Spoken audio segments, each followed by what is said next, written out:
जय Jagannath welcome to our mini blog. आज आम बाहर पड़ू लंडन रो फूड एक्सप्लोर करने आमको पास्ता खावाई जेहेतु इच्छा होता तो आम पहुंची जाइलु पास्तिनो।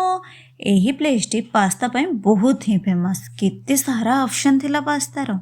आम भी बहुत समय भाविला परे दुईटी पास्ता ऑर्डर कर देथिलु। फाइनली 15 मिनिट वेट पर आमर गरम गरम पास्ता आसी जाइतिला। गोटे थिला बासिल पेस्टो आउ गोटे थिला चिली गार्लिक पास्ता। मु ट्राई करथिले बासिल पेस्टो जहा कि बहुत ही यूनिक थिला।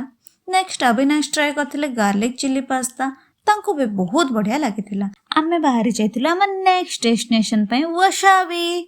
एटा गोटे जापानीज फूड चेन जहा कि तार सुशी एंड बेंटो करी पई फेमस थिला। आमे ऑर्डर करथिलु टोफू बेंटो करी जहा राइस सैलड सह सर्व होइथिला। एटा वेजिटेरियन थिला बट बहुत ही अमेजिंग थिला। देखावा आगामी ब्लॉग रे। Bye bye.